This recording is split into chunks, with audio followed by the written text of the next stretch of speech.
All right, I'm recording. Yeah, All right. Stonk's Can you trying. hear me? Yes.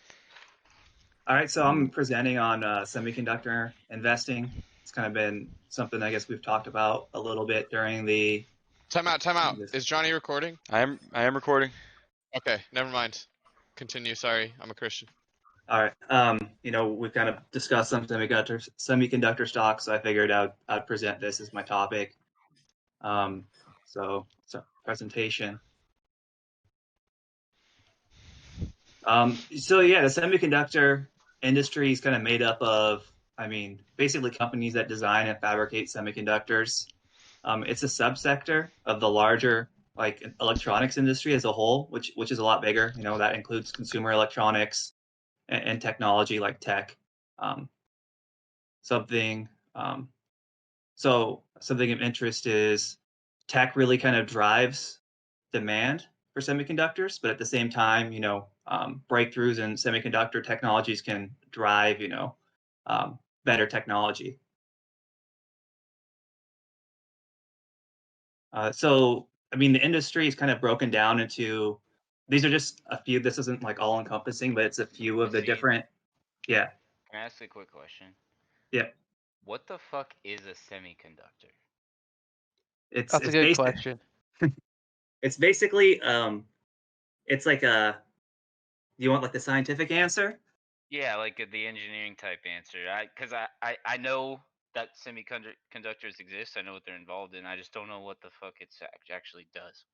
Give So the it's both. scientific and they explain it It's like I'm 5 because I'm it's retarded. it's kind of like Okay, when you so take a I'm retarded conductor too. and then you chop it in half. I think. it's basically Like a both semi a chub.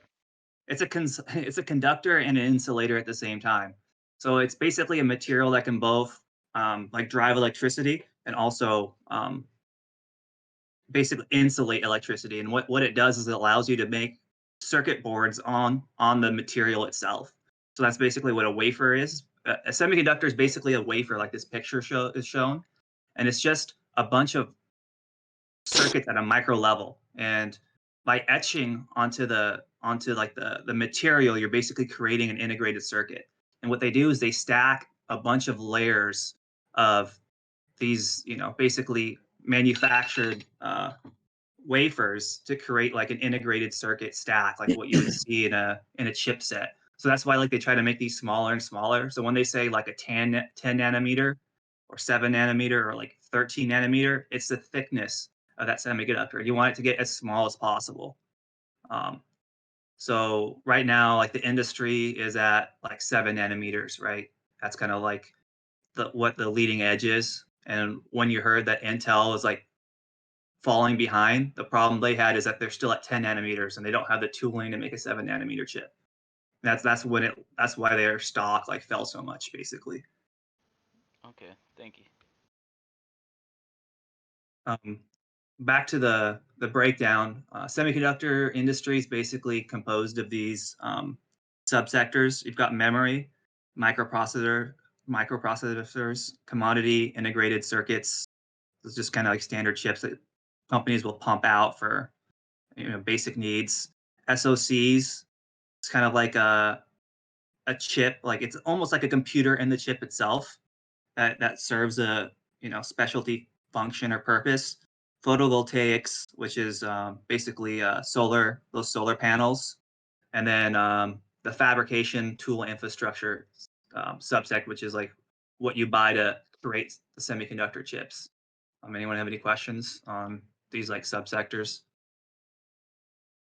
There's I actually got a more, quick but question. yeah.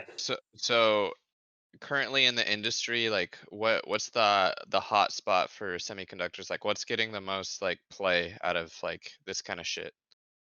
All of them really grow. It's just based on what the needs are. So, microprocessors are always in demand because so within the microprocessor, you can lump in GPUs, graphic cards. Those are pretty hot right now because they're being used for AI and a lot of number crunching for, basically doing data analytics at like a large scale, like Amazon and all these big country companies with Blockchain. blockchain. Anyone with a bunch of data and they're trying to figure out what to use that data for, like you're basically using GPUs, various microprocessors to do that. SoCs are pretty hot as well. I mean, those are basically like I said, they're like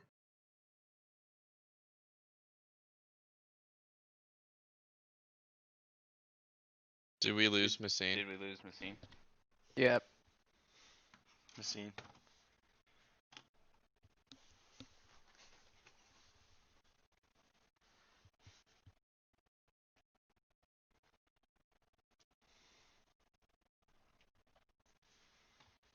Man, Hello? almost climbed. Well, Hey, GG. you cut out when you were explaining SoCs. oh, can you still see my screen? No.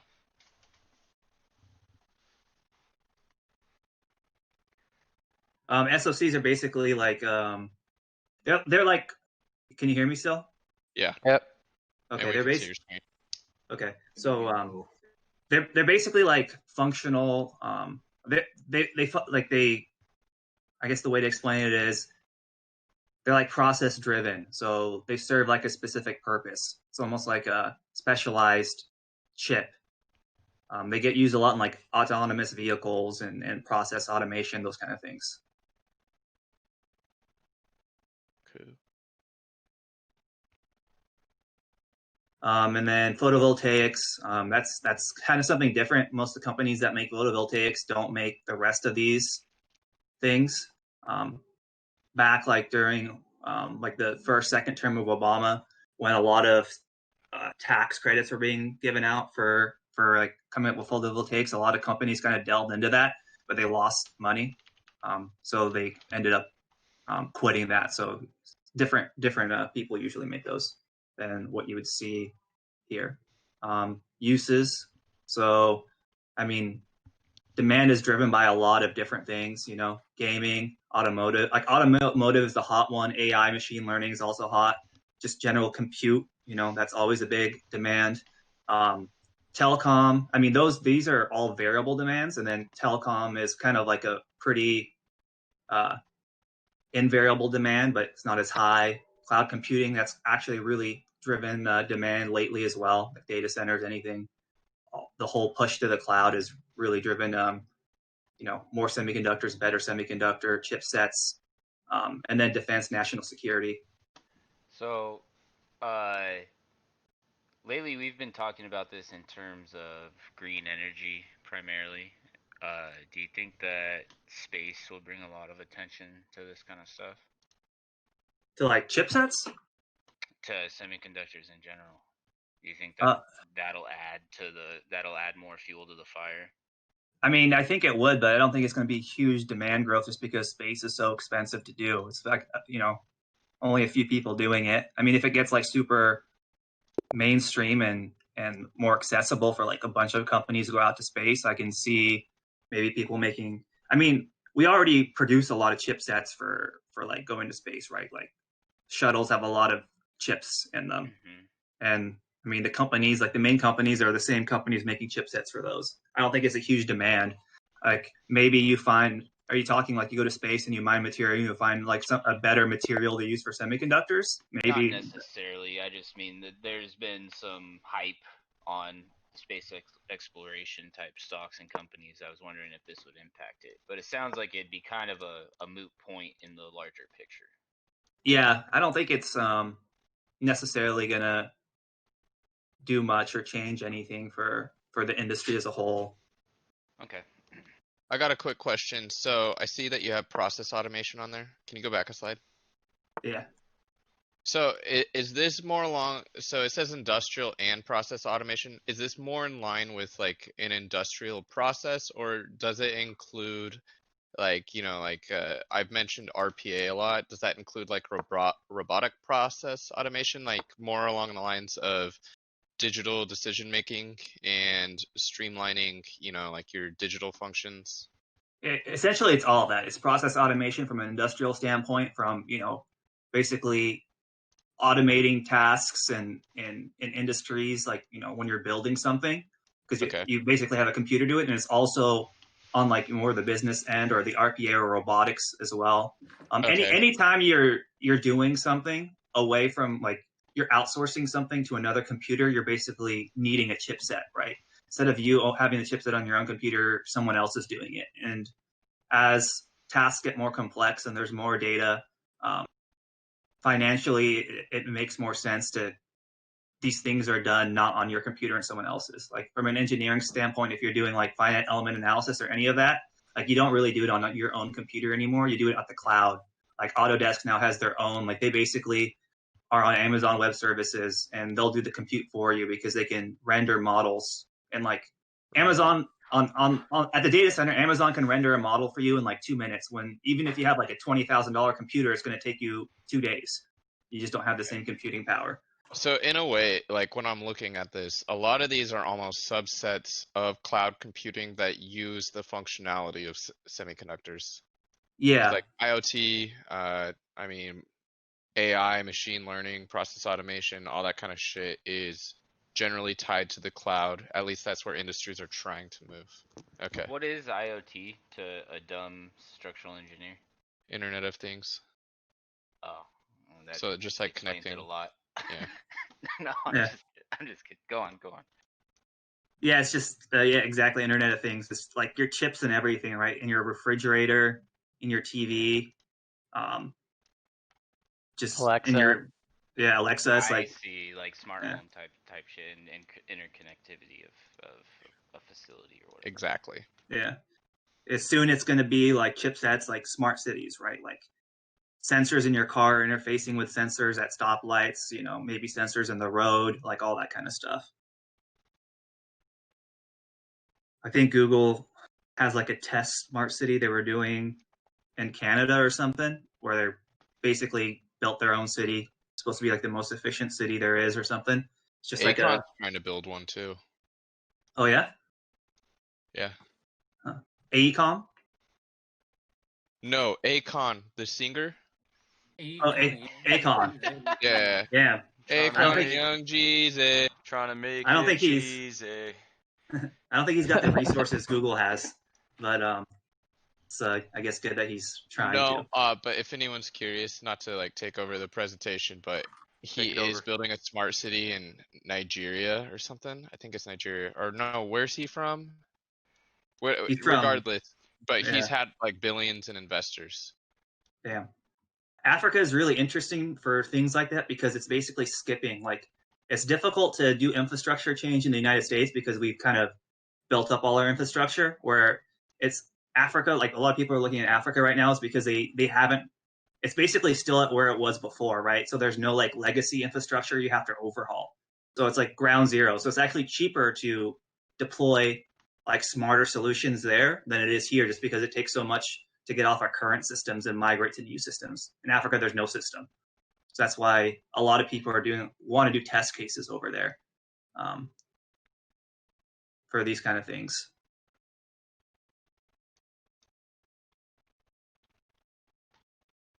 Hello? Yeah, we still hear you. Yeah, we're here. Oh, we hear okay. you. We hear So you. here are the global leaders. So I mean, these are really the countries that are at the front. I mean, Europe is in here too, but like when you're talking semiconductors, these are the people you want to look at. No one else really matters. United States, Taiwan, South Korea, and China. Supply chains are intermingled kind of between all these countries. So, like for instance, people were scared when the trade thing was happening with China because a lot of things are outsourced to China. Similarly, Taiwan basically has all the foundries, or the biggest foundries, where they manufacture a lot of these chipsets. Design and development predominantly is done in the United States. Some manufacturing is done in the United States, but most of it is really done in Asia. Isn't there a bunch of like kind of shit popping off in Taiwan and China right now? Would that impact this industry? Yeah, very much so. Because that's a huge deal. Biden coming into office is what's going on over in Taiwan. Because Trump was doing a number over there. Yeah, I think it's very much the case it would impact it. And I mean, there's always talk about so semiconductors is like a critical, I would say, critical industry in the United States. So when like politicians were talking about we need to start bringing supply chains in here, this would be one of the first ones they would want to do because it impacts national security and basically a lot of our competitive advantage. So You And could it all you being in China is probably. I mean, isn't that? I mean, my understanding is that's why. Sorry, I'm talking about Taiwan a bunch, but I'm thinking the relationship between Taiwan and China is going to make this whole semiconductor industry kind of spiral. it would, and basically companies play a big game, right? So like for instance, when tariffs were put on China, what a lot of companies did is they pivoted to Taiwan because there was no trade implications to source things from Taiwan. So it already had a huge presence, but then it had an even bigger presence because people would just be like, okay, what we're going to do is we're going to ship from China to Taiwan, then from Taiwan to the United States. That way you get around a tariff, right? If Taiwan gets incorporated into China, who knows what will happen. They also like to use Mexico for that too, though. So, I mean, the biggest one I could see if we basically stopped trading with like the Asian bloc, Mexico would probably be the biggest winner because I would suspect a lot of this stuff would get outsourced to Mexico. The problem with Mexico is they don't have the infrastructure in place, nor like the talent. Like in Asia, they have the people who know how to operate all these machines and they're good at it, and it takes a long time to do that. So that's like the problem with that. It would take a while to do. We have it in the United States. Some companies already have it here. It's just it costs money, so companies don't like it because it I read an reduces their bottom article line. recently, and part of the reason that the US has been selling so many like military jets to Taiwan is to actually protect this industry. Because China's been, building those man-made islands over in the China Sea so they can kind of bully Taiwan, and obviously they claim Yeah. Taiwan as their own. And so over the next decade that might get a little contentious, and a lot of Well, it has to do with this industry. Can Yeah, I I think go ahead? Answer, Tahid. I was gonna just say, yeah, I think what a lot of people expect is if we get into a military conflict with China, it'll probably be over Taiwan because we do have an agreement to protect Taiwan. What do you think? I mean, I would. Do you think it'd be similar to what Hong Kong, where we just kind of watch shit hit the fan? Just, I mean, because if things go No, down, I feel like they've already kind of. it's Taiwan is different because Hong Kong is just a financial hub. It doesn't really affect the United States from a manufacturing standpoint, but Taiwan is a huge partner for us from a manufacturing standpoint. So I think it would have a greater China taking Taiwan would have a much greater effect on us than them taking Hong Kong, which was already almost incorporated by China. It just wasn't, on paper, right? China kind of looked the other way, but for all intents and purposes, Hong Kong was already. I mean, it's in mainland China, right? So I think Taiwan would be. I mean, if there was a conflict with China, that's what they say. It would probably be like it'd be over Taiwan. And what would happen, like with the U.S., if China got closer to Taiwan and tried to incorporate it, what would we do? Would we just not do anything because we don't want to risk war, or would we maintain our we basically have a allyship with them? Would we maintain our relationship with them? That would be a No one mess really knows. because if Taiwan got messed with, you would see Vietnam, Indonesia, and India backing it up too. So Right. that would not, and Japan. So that would not be good. And we lost a lot of ground. I mean, there was a lot of people didn't like basically during the Obama administration, they were trying to push the TPP, right? That trade partnership. And that trade partnership was really supposed to cement our relationships with all the Asian countries outside of China so that we have better leverage over there.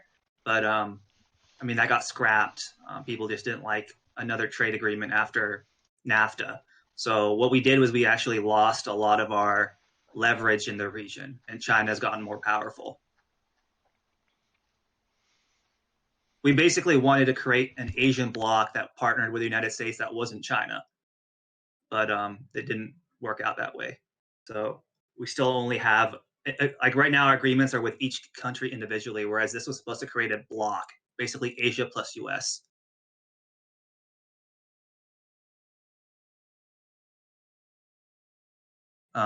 Derek, you had a question? I can read about it later, but I was just, as far as semiconductors in general, back to my first question. Is this more of like a super efficient motherboard, a CPU, a power supply, all of the above? All the above. It's the Okay. chipsets used to make those things. It's the building block.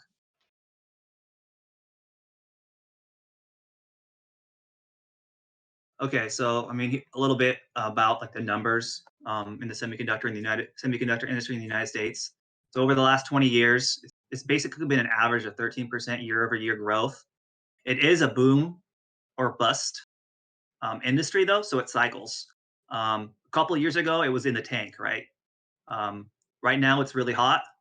You know, who knows? 2, 3 years from out, it might go back in the, it might retract and go back down again. It's really based on the demand, um, and it really goes in cycles. So right now, we're in a boom cycle. I got a question around that. So if I'm attempting to predict like this boom cycle or like, potential growth in this industry, are there specific industries that really carry the semiconductors? Like, should I be looking at, like for instance, EV before I start investing in a semiconductor company? EV is in like electric vehicles.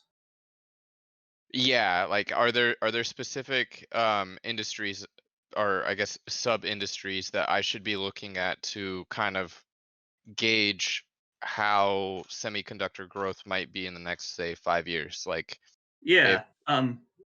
You're trying to see how you'd read the tea leaves, basically, and yeah, demand like yeah, you can look at like, a lot of things. Like EV wasn't a thing 4 or 5 years ago, but um, yeah, you'd look at things like that would spurge demand, like electric vehicles, need for higher computing, anything that's moving, like AI, machine learning, any of those demands, autonomous vehicles in general, all of it- that are things that would keep the demand moving, right? Because that's like those are new things that we're building chips for that would increase the demand, so you don't end up with like an overproduction of chips.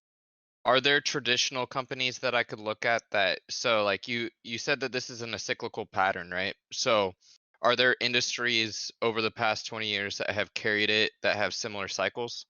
Like for instance, like let's say it was gaming. Like gaming was really hot, I don't know, 1995, then it dropped off 1998, like that kind of shit.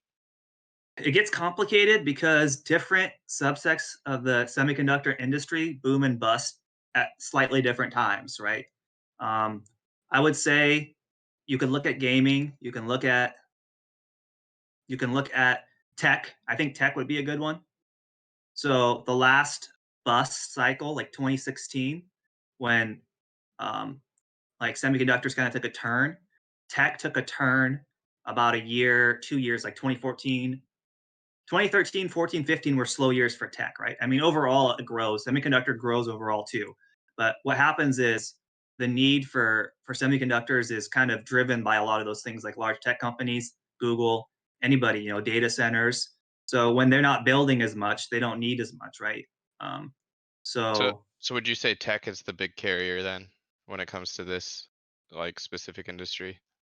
it's one of the large carriers. I wouldn't say it's the only carrier, because you got invariable demand too from like defense departments, which that demand never goes away. They're always going to push for better products. But yeah, tech is a big one. Electric vehicles is new, so that's going to spur demand. But you wouldn't be able to see a trend just because there really isn't enough data to see trend lines in the electric vehicle industry. Right. Um, but I'd say tech, consumer electronics. That's probably the biggest one. If you look at just the consumer electronics industry as a whole, and then recession. So likely because consumer electronics demand is going to be kind of driven by recessions. If we're in a recession, you're not going to like people are not going to be replacing their phone every year, right? You're probably not going to upgrade to the newest TV. You might not be, putting an Alexa in your house, even though that's not very expensive. But you might not be doing all those things in a recession, right? So that's going to curb demand and affect semiconductor growth. Okay. So I guess on that, if I were to look at like the largest sector that delves into semiconductors, would it be consumer electronics? I would say it would be consumer electronics, yeah, and then probably Okay. tech. Okay. Could these be utilized in something as critical as, say, like nuclear reactor core control? Yep. It could, but in nuclear reactors, they don't really use these chipsets because everything needs to be. It's all old technology, right? Yeah. If there is a new age, though, this could be huge.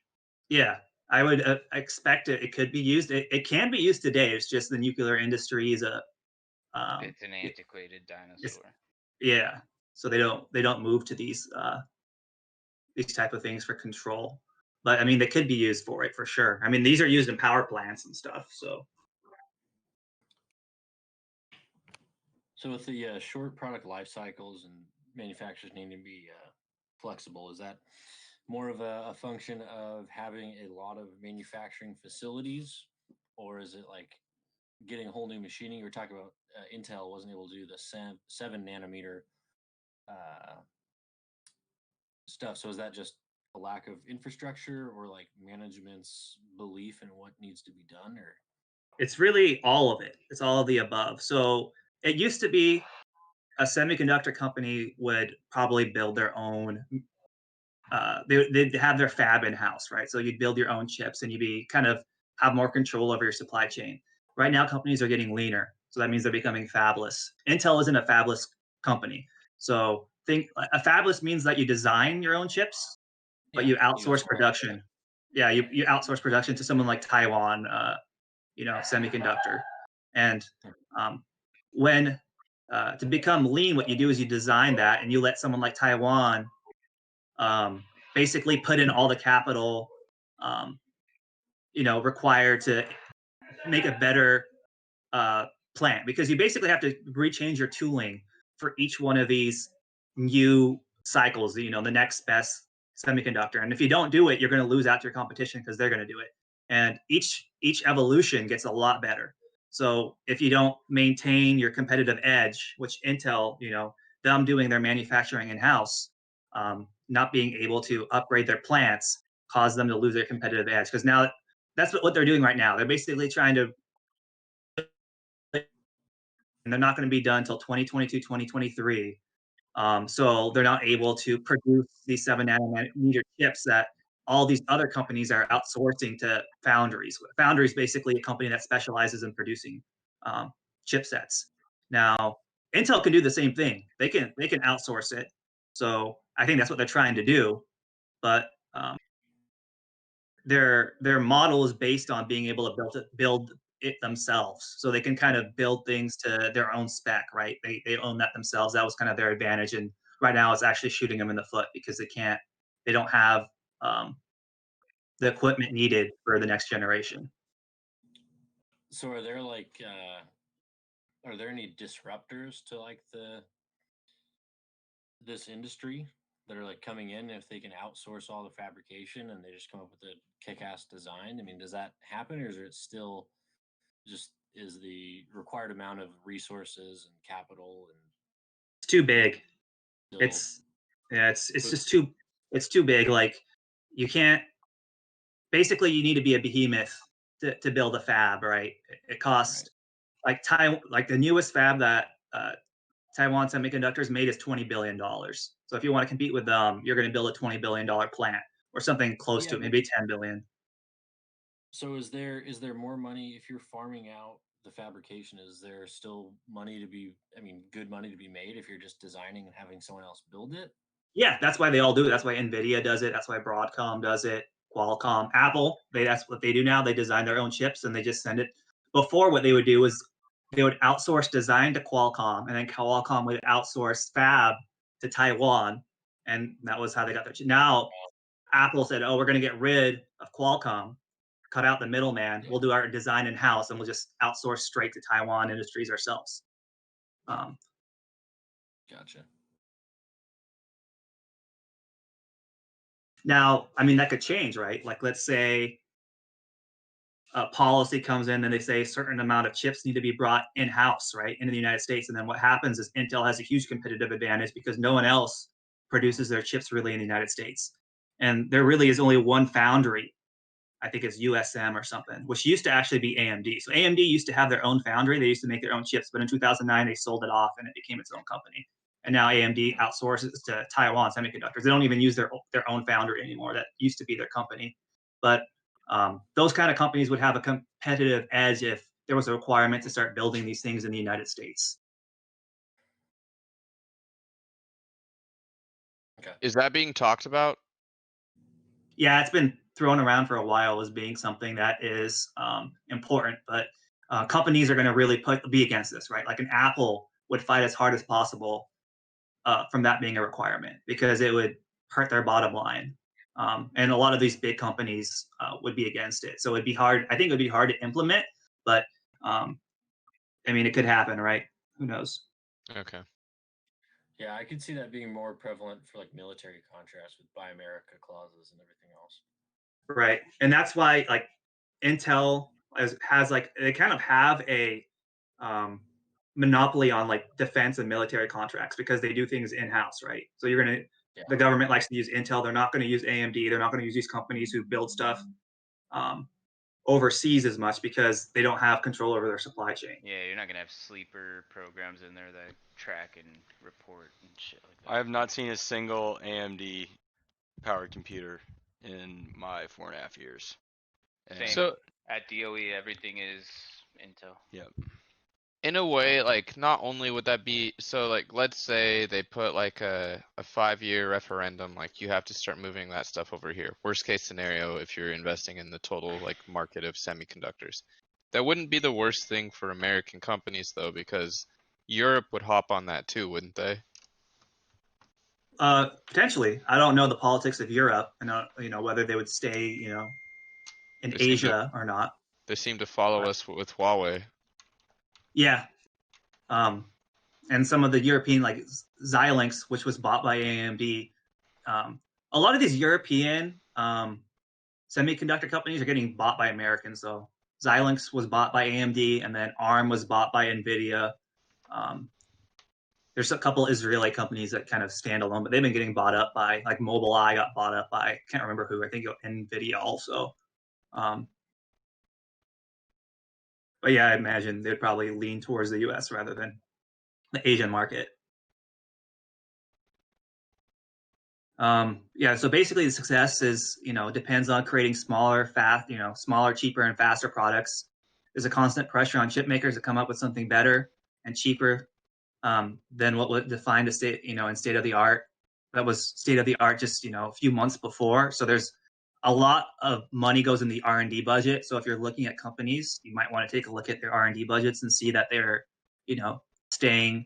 they're amongst the top when it comes to R&D, because that's really how you're going to stay ahead of the curve. And if you don't and fall behind, you're going to lose a lot of market share really fast. And we already spoke about this. Basically, it used to be companies had their own foundries. Now, they're delegating more of the production, outsourcing it, and they're becoming more specialized, right? So companies are specializing in certain chipsets. It's kind of what it's allowed to happen. They're still your conglomerates. Intel is a conglomerate, and then the biggest actual semiconductor company in the world is Samsung. And they basically do everything. They're a consumer electronic company and a semiconductor. They make their own chips. If you want to know Moore's law, basically this is what drives the need for making things faster, cheaper, and better. They say the number of transistors in a microchip will double roughly every 2 years. Now it doubles about every 1.5 years, so it's even faster than it was before. The next law is the chip fabrication plant costs double every 4 years. So while things are getting better faster, they get more expensive as well. Because equipment is really expensive in the semiconductor industry. And to stay ahead, you got to buy the best equipment there is, or you'll fall behind. A quick question on that, specifically regarding the Moore's first law. Is there a theoretical upper limit on that? Yeah, there probably is. I don't know what it is, but I'm sure there probably is, but with the nanotechnology and stuff, who knows? Maybe they continue to make things smaller and smaller. What would happen is, I think you hit an upper limit, and then you need to look to pivot into a different, you need different materials, right? Like maybe silicon now is too big to use, and you need to use something even small, like some smaller compound to Well, make these chipsets. I would imagine like I know silicon is the most obviously is the most popular, but is there anything stopping them from using graphene? I think it's just basically the cost, Okay. and I don't think like the manufacturing is quite there to do what you need with it yet. I think that's like silicon is really cheap, right? That's why Yeah. it's most used right now. It's really inexpensive as a base material. And abundant. Yeah. Back to Moore's second law, is half of that increase in cost because they have to retrofit with the new and latest upgraded semiconductors to produce the next generation of better semiconductors? It's all based on that, right? It's almost like data centers where like the building, you really, that's a fixed cost, right? You know what your AC is going to be. Like it's a clean room, so you need a lot of, like Matt probably knows this, but you need a lot of air. But you know what that is. That's predictable. The most expensive part is the equipment you need to bring in house, and like those equipments are like $20-30 million like And I assume equipment. when you're talking about nanometers, like that's all automated. Robots are building these, right? Yeah, it's partially automated. So they basically what they call each one of these things, they just call it a tool, right? And a tool sits in a tool bay with a bunch of other tools, and they're basically chambers, right? And these chambers, a wafer goes into one chamber, and a process occurs, right? Usually a chemical process, and then it moves from that chamber to another chamber, the wafer. So let's say the first process maybe is etch, right? So you're etching this wafer. The next process might be like copper deposition. So you're, embedded copper onto the wafer. And then maybe the next process is a clean process where you're cleaning the wafer. But there's a bunch of different processes. And that's something also that is like highly coveted is also the process, right? So all that process is intellectual property. So a lot of the equipment manufacturers also license the product, like the process. So if you want a process, you got to buy it from the equipment manufacturer, and you have to pay for that. So like an applied material or Lam Research, that's part of like the equipment subsector of this industry. They're the ones coming up with those chemical processes and licensing those out to various companies to like build the semiconductor. Or like a Taiwan, semiconductor might be getting their process from like Fujifilm or one of those other companies. So that's part of the space too. When I was working in it, we always had to work with the process engineers, and they were super secretive. Like they were all PhDs, and they wouldn't tell you. Like you had to design to chemicals they didn't know because they didn't want you to know what chemicals they were using because it was part of like their secret sauce. So they'd give it code name. So basically, they would just give you what the properties of the chemical was, and then that's all you knew because they didn't want you to know what they were using.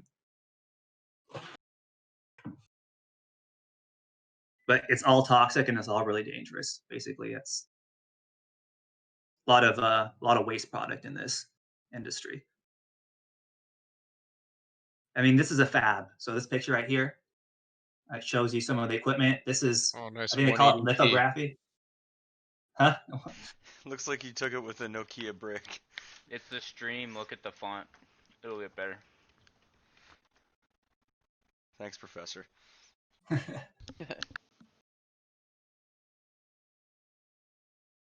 So yeah, basically this slide here is just talking about pure play foundries. So that's part of the industry. So if you're looking at pure play foundries, basically, TSMC, Global Foundries, and UMC, those are the biggest.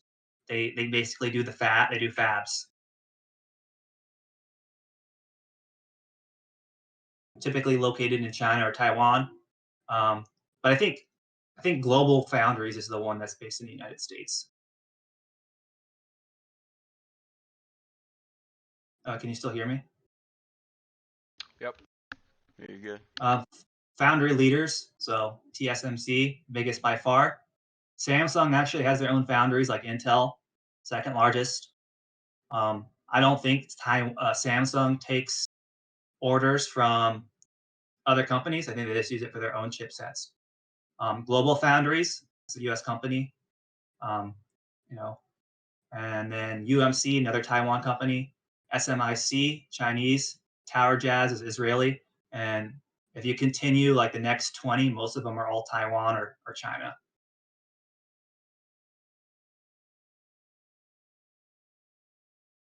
This shows you like this picture here. It's probably blurry, but these are like the chambers I was talking about. Integrated device manufacturers. Those are companies like your Intel, Samsung, which is a consumer electronics company, but it also operates as a IDM, Fujitsu, Micron, ON Semiconductors, Samsung, or I already said Samsung, but Texas Instruments, Sony, also a consumer electronics company, but they make their own chips, or at least design their own chips. Fabless companies, they don't offer, foundry, they don't make their own chips, but they do their design. Broadcom, Qualcomm, Nvidia, AMD, Apple, they started making their own chips. I think this year. I think the iPhone 12 is the first one, maybe with their own chipset, or was it the 10? But I mean, they do their own chips now. I got a quick question around that. So, as you can see it, is there a reason why a lot of those that are fabless have negative balance sheets? Because like AMD and Nvidia, they're not, well, I don't know if AMD is, but like Nvidia for sure, they're not making a profit yet. Is that just because they're pouring all that back into R&D? I think so. I think they're basically pouring it all. I don't know. I'd have to look at their filings, but I think they're spending a lot of money on R&D. Okay.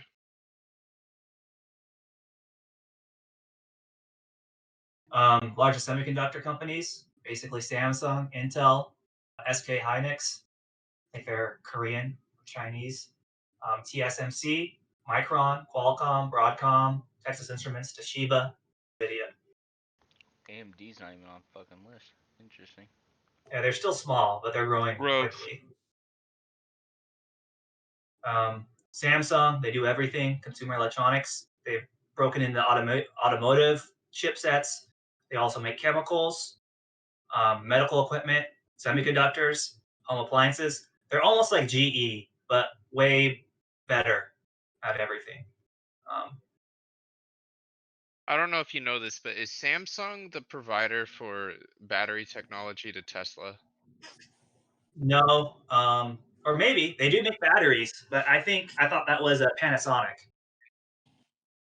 It might be. I have no idea. I think Samsung does make batteries for other people, like other electric cars, though. I just don't think Tesla uses them. I think they have a contract with Panasonic. Intel, they basically make CPUs, microprocessors, integrated graphic processing units, SOS. They make almost everything in the semiconductor world. Motherboards, network interface controllers or NICs, modems, mobile chipsets, memory. They kind of do it all. So that's why they're kind of a behemoth. Even though they're losing market share and CPUs to AMD, they've got all the other things they're in, and they're trying to maintain their competitive advantage. Like I said before, they took a hit because they're stuck at 10 nanometers while the world's at 7 nanometers. They still have manufacturing in the U.S., mainly Santa Clara, Hillsboro, and Austin. They also got some stuff in Boston, outside of Boston. All those are pretty expensive markets, so maybe they move stuff somewhere cheaper. But yeah, they're kind of on the coasts. They're having a hard time competing with AMD and NVIDIA on price because those are outsourcing the manufacturing overseas, but they still have the highest revenue out of any chip maker. They sit on $26 billion in cash, and they're leveraged well in the server market.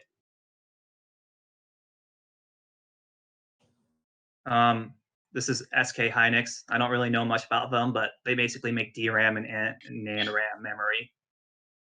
Apple uses their memory in their phones. You guys all know about these guys. They're basically a foundry. Micron is basically a US-based memory company. They're one of the biggest semiconductor companies in general, and they also have, I think Micron is used probably for a lot of military applications because they do manufacture their own memory in the United States, in Boise. Interesting fact is they almost brought that to Tri-Cities, but No. it didn't. there was some issues with, I think, the governor at the time, and they didn't really help out much with the with what Micron wanted, so they went to Boise instead. But they were very close. I think it was between Tri-Cities and Boise in the late '90s, and now basically they have, um, they basically have thousands of jobs in Boise, and that's where they do most of their manufacturing. What a miss, dude. Yeah, I mean, really, when you look at Boise and why they grew, they say it's because of Micron.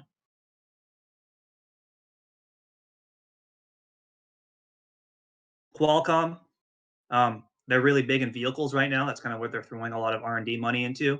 Watches, laptops, Wi-Fi, smartphones. They make the Snapdragon, which is used in a lot of phones.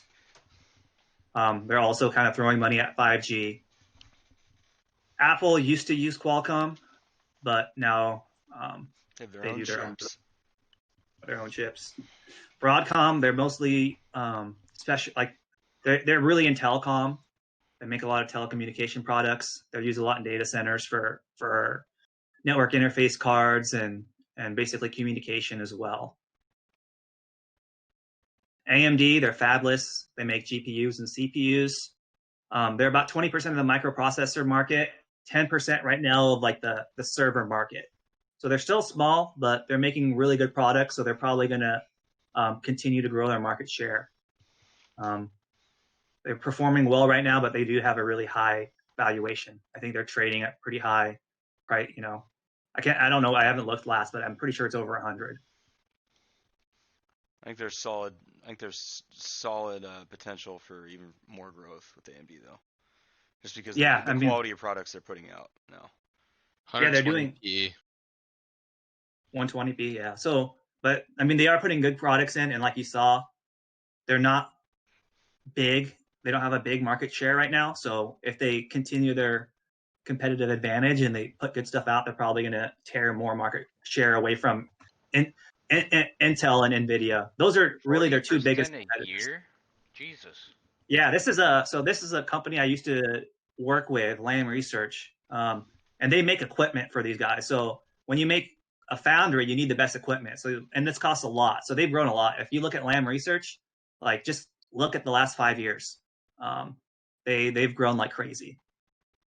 Competitors, there aren't a lot of competitors really. There's Applied Materials, there's Lam Research, and another company called, I don't even know who they're called because they're not really relevant. But those are the two names when it comes to the equipment you need to manufacture this stuff: Lam Research and Applied Materials. Sounds like we got a winner right here. They're cyclical too. So if the semiconductor industry takes a turn, they're going to start seeing less orders. So NVIDIA, they're fabless. They make GPUs, being used a lot in AI right now. So let's see, takeaways. Basically, the key takeaway of this is semiconductors is cyclical. So you want to make sure that you're timing your investments right. So a question that's always posed is, does the technology drive demand, or does demand drive technology? It's probably a bit of both. Different subsectors boom and bust at different times. So for instance, memory might hit a bust cycle, but for instance, CPUs and GPUs were at highs. So they didn't bust, but memory hit the tank in like 2017, 2018. So memory orders were low just because there was a huge glut, just tons of supply on the market for memory. But there was a shortage of GPUs due to a lot of different things. Basically Bitcoin was at a high, people were gaming a lot, and they were being used for other applications. So I think even now GPUs are hard to come by. If you look online, they're probably selling at like 4 times what their MSRPs are, because people are bots are buying them and reselling them.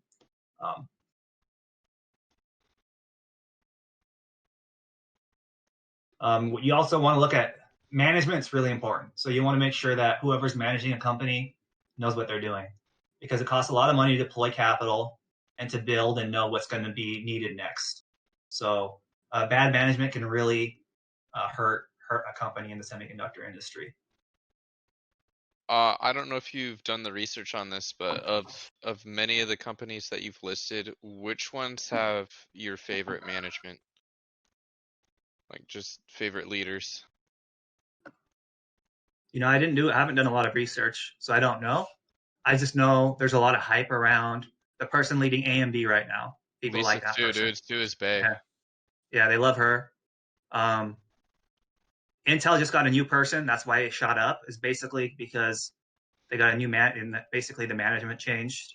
But that's really all I know is based on who gets hyped, and those are the only, basically AMD is the only one I've heard get hyped crazy. So I don't want to say who has the best management because I really don't know. Basically, you can say NVIDIA had really bad management because they fell behind and they had a huge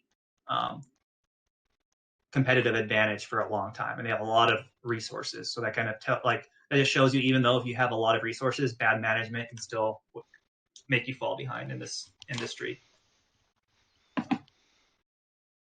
And that's really it. Any questions? This is just the top 15 semiconductor sales leaders in 2020. This is by sales. Who are your favorite three? I'm going to say Intel, AMD, NVIDIA. That's who I'm going to say. Hell yeah, I have all three. Let's go. Yeah. I would also put money in Taiwan because they're making a lot of TSMC are making a lot of things.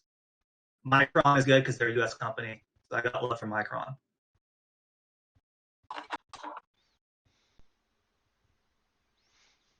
All right. Thank you. Great presentation. Great Can you go- presentation, Machine. Can Thanks, you go Machine. back to the lamb slide, because I'm trying to remember the question I had. Derek Stone. I wish. What was I gonna ask? Fuck. You went on to say something like, "Holy shit, that's expensive." Yeah, dude. Well, maybe never mind. But Hey. damn, look at that curve. Can we look at Berkshire Hathaway Class A stock, please? Fuck off, Austin. Dude, I had never looked at it before. It's the most insane shit I've ever seen. Jesus Christ. You know what's fucked, dude? I was looking at that like a year and a Well, half that's ago, where and it's at Robinhood comes 150. in, because you can buy parts of a share. And they also have Dude. their Class B that tracks it pretty much the same thing. I mean, it's not very easy to buy Berkshire Hathaway Class A just because most of those holders don't sell. They're More just broader definition. I'm just curious. Do the classes mean something?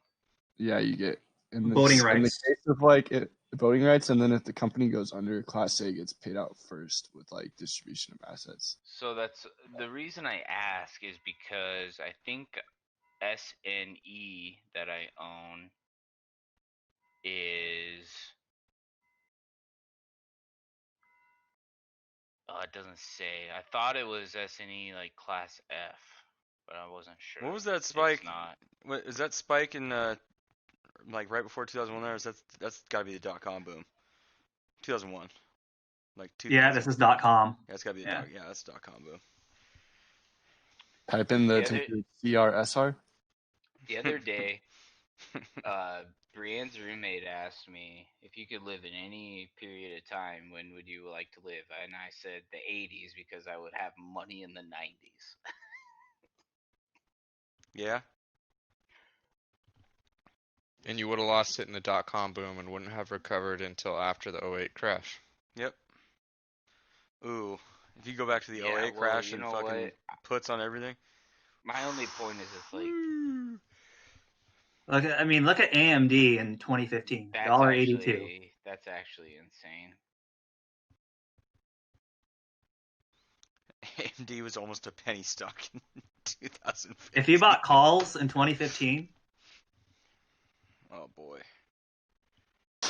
Oh boy. my nipples are getting hard just thinking Market's about it. closed tomorrow, right? Yeah.